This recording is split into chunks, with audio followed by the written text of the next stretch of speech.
Hello बच्चों, good afternoon. Welcome to the Tile coaching classes. जैसे कि हमने सीबीएसई के 10th के जो सोशल साइंस सब्जेक्ट है उसकी जो सीरीज स्टार्ट की थी, उसमें हमने चैप्टर वाइज भी लिए, कुछ चैप्टर कवर भी किए, उसके पॉइंट्स भी कवर किए। जैसे हिस्ट्री ले लो, पॉलिटिकल साइंस ले लो, मतलब सिविक्स, ज्योग्राफी और इकोनॉमिक्स। और उसके बाद हमने हर एक अलग टाइप के, जैसे मतलब MCQ type questions, 3 marks question, 2 marks question and then 5 marks question, ऐसे भी कवर किए थे। उसके ट्रिक्स भी मैंने बताए थे। तो अभी हम आज जो कवर करने वाले हैं वो सिविक्स है 10th का, और उसमें से जो चैप्टर है वो आउटकम ऑफ डेमोक्रेसी, उसका part 1। So outcome of democracy मतलब इसका मतलब क्या होता है कि हमें डेमोक्रेसी से क्या मिलता है। जब डेमोक्रेसी होती है तो उससे अच्छी चीज़ें क्या होती है, सो उसके आउटकम क्या होते हैं। फर्स्ट उसमें आता है पॉलिटिकल आउटकम, मतलब डेमोक्रेसी के पॉलिटिकल आउटकम क्या होते हैं। सो फर्स्ट उसमें से पॉइंट है अकाउंटेबल, मतलब जो भी गवर्नमेंट होगा, जो भी बॉडी होगी, जो भी पॉलिटिकल सिस्टम होगी, वो क्या होगी, अकाउंटेबल। किसको अकाउंटेबल? इट्स ये लोगों को अकाउंटेबल होगी। लोगों को अकाउंटेबल क्यों होगी? क्योंकि लोगों ने उनको इलेक्ट करके दिया है। ठीक है।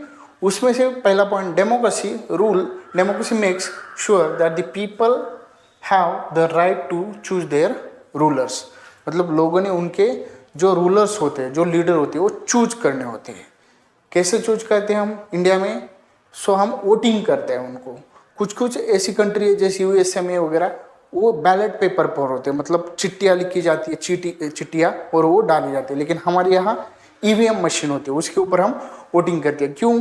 क्योंकि हमारे यहाँ चिट्ठियाँ देना पॉसिबल नहीं है, क्योंकि यहाँ बहुत सारी पॉपुलेशन है, और इतनी बड़ी पॉपुलेशन को काउंटिंग और प्रोसीजर बहुत ज़्यादा होती है, तो हम इलेक्ट्रॉनिक मशीन यूज करते हैं। ठीक है। Second, when ever possible citizen should participate in the decision making process. मतलब जब जब भी नीड होगी या उनकी ज़रूरत होगी, तब तब क्या होगा, सिटीजन्स क्या करेंगे, उसमें पार्टिसिपेट होंगे। किसमें? Decision making. कैसे? जो मेंबर ऑफ पार्लियामेंट होते हैं, मतलब सेंट्रल लेवल पर हमें ये बेसिक पता होना चाहिए कि 3 टायर ऑफ गवर्नमेंट होता है इंडिया में, जैसे central, state and local level. मतलब वैसे तो रिकग्नाइज 2 टायर ही होता है, मतलब central level and state level. बाद में होता है वो 3rd लेवल, मतलब लोकल गवर्नमेंट।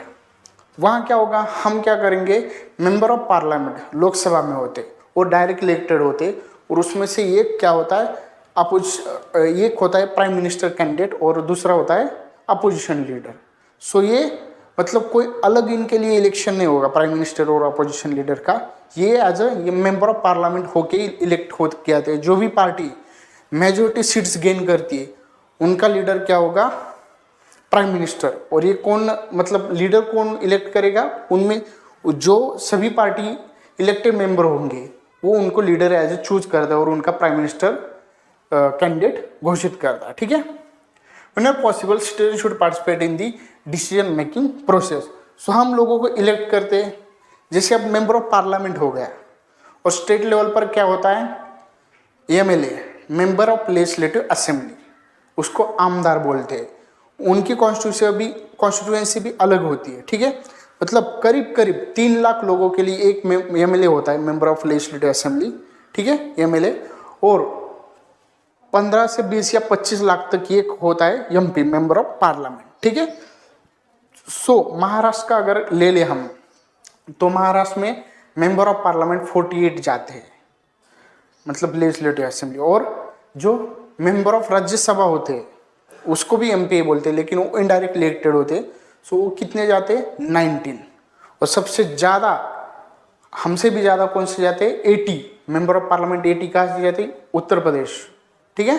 और उनकी सीट्स हुई करीब करीब एमएलए की 432, और हमारे यहाँ एमएलए की सीट्स होती है 288 मेंबर ऑफ लेजिस्लेटिव असेंबली होती है। मतलब पूरे महाराष्ट्र से 288 member of legislative assembly elect होते हैं। ठीक है। तो हम उनको वोटिंग करेंगे, वो जाके हमारे रिप्रेजेंटेशन कहाँ करेंगे, सो लोकसभा एंड विधानसभा। मतलब अगर आमदार, मतलब एमएलए होंगे वो विधानसभा में जाएंगे, विधानसभा में जाएंगे और एमपी होंगे वो कहाँ जाएंगे, वो जाएंगे लोकसभा में जाएंगे। ठीक है, वहाँ जो भी मतलब कॉन्स्टिट्यूएंसी की प्रॉब्लम होगी, मतलब मतदार संघ की जो भी प्रॉब्लम होंगी, वहाँ जो भी प्रॉब्लम होगा लोगों का, वो वहाँ मतलब डेस्क पर या लोकसभा में प्रेजेंट करेंगे। ठीक है। Third, there is a transparency. अब ट्रांसपेरेंसी को मैंने अंडरलाइन क्यों किया है कि ये वर्ड बहुत हमें ट्रिगर पॉइंट देता है। There is a transparency in the government as we can question the government.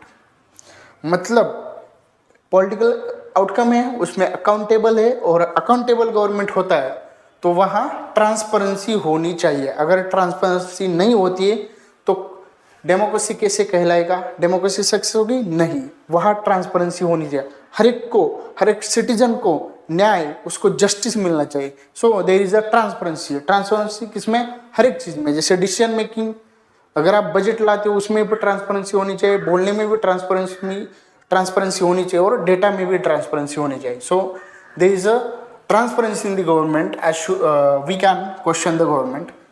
उसमें से ही पॉलिटिकल आउटकम में सेकंड पॉइंट आता है बी, लेजिटिमेट गवर्नमेंट।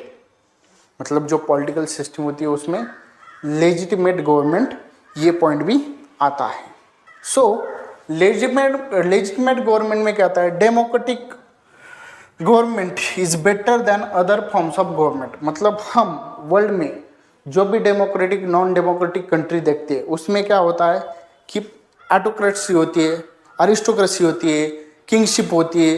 कभी कभी जैसे पाकिस्तान कंट्री कहने को बोलती है कि हमारे यहाँ डेमोक्रेसी है, लेकिन वहाँ इस्लाम बेस और उनका जो होली बुक है कुरान, उसके ऊपर ही चलता है ज़्यादातर। मतलब कहने को डेमोक्रेसी है, सो ऐसी डेमोक्रेसी नहीं होनी चाहिए। So democratic government is better than other forms of government.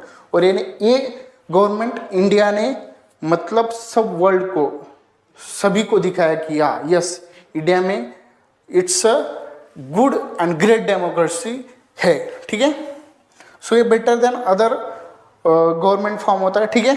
Second उसमें आता है a democratic government may be slow, less efficient, but it is people's own government. क्या है, मैं रिपीट कर रहा हूँ कि a democratic government may be slow, less effective, efficient, but it is people's own government. यहाँ स्लो होता है, मतलब प्रोसीजर स्लो होती है। क्यों? क्योंकि यहाँ ट्रांसपेरेंसी होनी चाहिए, तो प्रोसीजर यहाँ चेक एंड मेट होता है। हर एक स्टेजेस रहती है। जैसे अगर कोई बिल पास करना हो, मतलब लोकसभा में अगर कोई बिल पास करते हैं हम, तो क्या होता है उसमें 3 रीडिंग होती है। मतलब ये बिल तैयार करना होता है, उसमें first reading, second reading and third reading.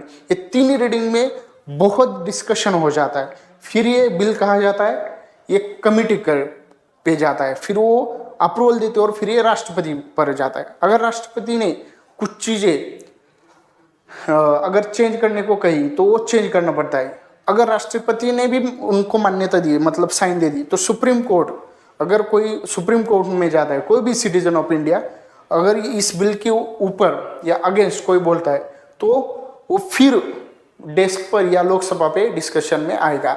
सो ऐसे करके जो भी डिसीजन होते हैं, जो भी इम्प्लीमेंटेशन होते हैं, जैसे स्कीम ले लो, पॉलिसीज ले लो, लॉ ले लो, एक्ट ले लो, तो उसमें थोड़ा ड्यू प्रोसीजर होते हैं। क्यों? क्योंकि डेमोक्रेसी में ये होना ही होना है। फिर उनका इम्प्लीमेंटेशन, फिर उसका गैजेट ऑफ इंडिया में लाना। ठीक है। And people wish to be ruled by representative elected by them. मतलब लोगों ने खुद से चुना है इनको।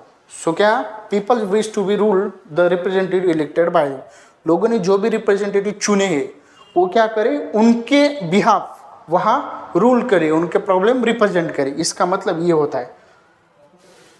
थर्ड पॉइंट इसमें, so a democratic government is the most legitimate government. इसीलिए डेमोक्रेटिक गवर्नमेंट क्या होता है, मोस्ट लेजिटिमेट गवर्नमेंट होता है। ठीक है, मोस्ट लेजिटिमेट गवर्नमेंट होता है। So a democracy is the rule of law. मतलब democracy means rule of law, rule of law means democracy. मतलब डेमोक्रेसी के सिवा रूल ऑफ लॉ अप्लाई नहीं हो सकता, और ये हमें मान्य करना पड़ता है। ठीक है। सो आगे का जो पॉइंट है वो हम थोड़ी देर बाद में देखेंगे। ठीक है। हेलो दोस्तों, welcome to the Tile coaching classes. जैसे कि हमने पहले देखा था पॉलिटिकल आउटकम में जो भी अकाउंटेबल, देन हमने उसमें ही देखा था अकाउंटेबल में जो पॉलिटिकल आउटकम है उसमें लेजिटिमेट गवर्नमेंट, ठीक है। और उसमें वो भी मैंने एक्सप्लेन किया था पॉइंट। और थर्ड पॉइंट आता है उसमें रिस्पॉन्सिव गवर्नमेंट, मतलब आपकी गवर्नमेंट आपको किस तरीके से रिस्पॉन्स करती है हर एक चीज़ को, जैसे स्कीम हो, पॉलिसी हो या कुछ मसला हो, आपकी कॉन्स्टिट्यूएंसी का कोई काम हो, आपके मतदार संघ का जो भी होगा, वो रिस्पॉन्सिव गवर्नमेंट मतलब कैसे करती है, उसको रिस्पॉन्स कैसे देती है।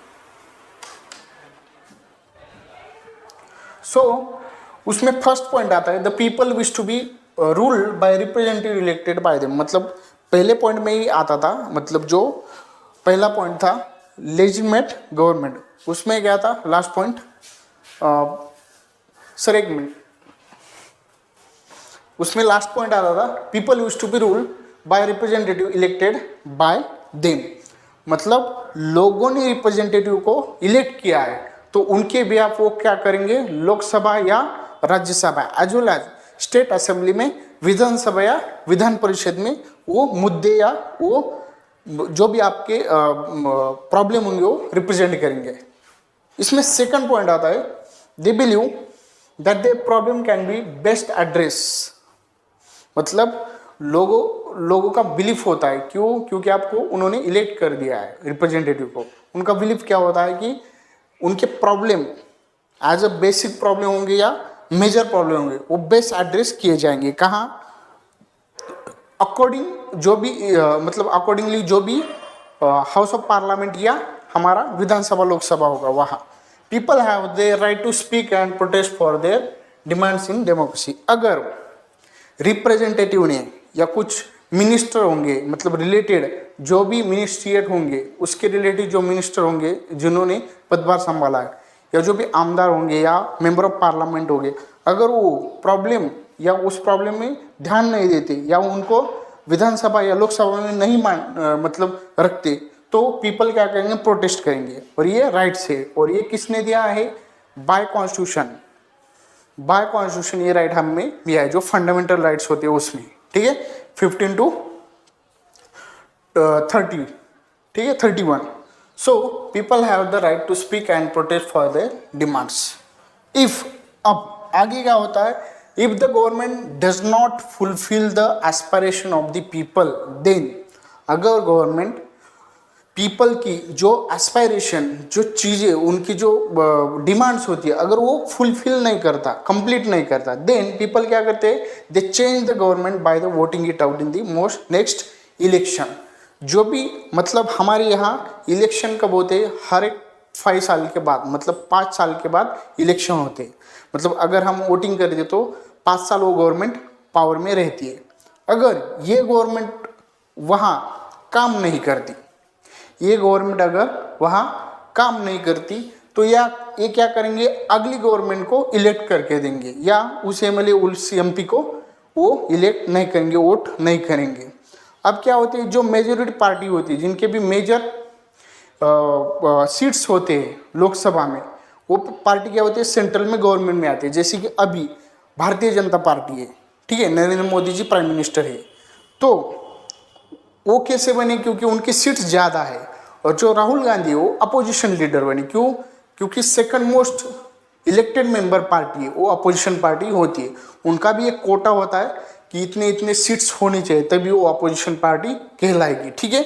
सो अभी बीजेपी नरेंद्र मोदी के अंडर काम कर रही हो, सो वो as a prime minister of India है, ठीक है। सो लोग क्या करेंगे, अगर आप उनका काम नहीं करेंगे तो लोग आपको इलेक्ट नहीं कर देंगे। अगर नरेंद्र मोदी जी ने उनकी सेकंड टर्म है अभी अच्छा काम नहीं किया, तो आगे क्या होगा, ये उनको इलेक्ट नहीं करेंगे, ठीक है। सो हमने 3 पॉइंट देंगे, कौन कौन से पॉइंट देंगे, जैसे कि accountability, legitimate and responsive government, और उनके सब पॉइंट्स पे हमने देखे कि डेमोक्रेसी कैसे अच्छे फॉर्म, मतलब better form than any of political system है।